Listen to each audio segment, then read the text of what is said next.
Allah Subhanahu wa Ta'ala mendemonstrasikan ketinggian ilmu Adam alaihissalam, kemampuan, kecerdasan, dan keterampilan berbahasa yang memukau para malaikat yang menyaksikan.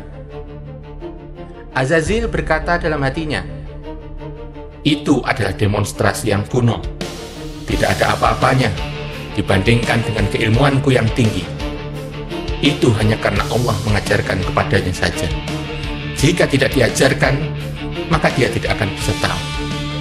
Perlahan tapi pasti, Azazil tenggelam dan dengan sengaja menenggelamkan diri dalam kebenciannya kepada Adam, dan menenggelamkan diri dalam melupakan segala nikmat yang senantiasa Allah Subhanahu wa Ta'ala berikan padanya, termasuk nikmat permaafan Allah atas segala niat jahat yang masih dia sembunyikan di dalam hatinya.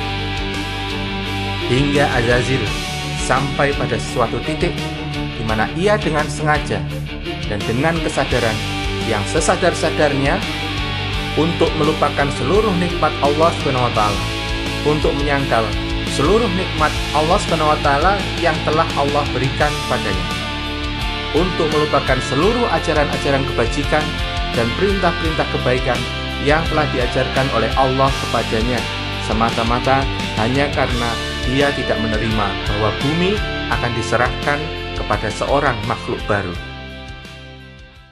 Setelah demonstrasi kemampuan Adam selesai, Allah Subhanahu wa Ta'ala memerintahkan sebuah perintah suci sebagai penghormatan kepada khalifah bumi, Adam alaihissalam.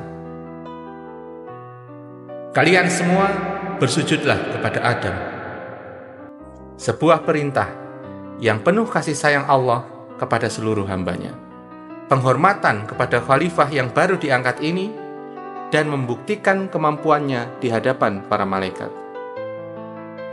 Perintah ini adalah wujud kasih sayang Allah bahkan kepada makhluk yang tenggelam menuju kekafirannya, seperti Azazil. Karena jika Azazil mampu melakukan hal ini, setidaknya ia masih bisa melawan kebencian kepada Adam, dan masih ada kesempatan baginya untuk membuktikan bahwa pengabdiannya, penghambaannya kepada Allah masih lebih besar dan bisa mengalahkan rasa bencinya kepada Adam.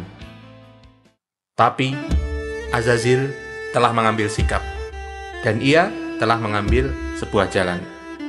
Rasa iri dan dengki membakar hatinya. Keingkarannya kepada Allah membakar semua perbuatan baik yang pernah ia lakukan. Semua yang ada di acara tersebut, baik malaikat, jin maupun makhluk-makhluk lainnya, bersujud sebagai sebuah tanda kepatuhan mereka kepada Allah dan sebagai tanda penghormatan mereka kepada Adam alaihissalam. Maka semuanya bersujud kecuali Azazil. Semua bertekuk lutut, bersujud sebagai tanda penghormatan kepada Adam alaihissalam, kecuali makhluk yang telah bulat tekadnya dalam kekafiran terhadap perintah Allah Subhanahu wa Ta'ala ini. Makhluk ini diciptakan oleh Allah dengan kasih sayangnya, dirawatnya, diasuhnya, dibinanya, hingga mencapai sebuah posisi yang mulia, diberikan amanah, diberikan kemampuan, dan diberikan kemenangan atas musuhnya. Lalu lebih dimuliakannya lagi, diangkat ke derajat tertinggi setingkat para malaikat dan bahkan lebih tinggi lagi. Dia adalah pimpinan para malaikat dan jin. Tapi semua itu tidak membuatnya merasa puas. Sifatnya yang mempertuhankan bahan dasar penciptaannya, yang mempertuhankan hawa nafsunya, yakni api, selalu ingin membumbung tinggi, ingin lebih tinggi dari siapapun, bahkan ingin lebih tinggi dari Allah Subhanahu wa Ta'ala. Allah Subhanahu wa Ta'ala Maha tahu sekecil apapun kerusakan di dalam diri makhluk yang tidak ikhlas dalam beribadah kepadanya.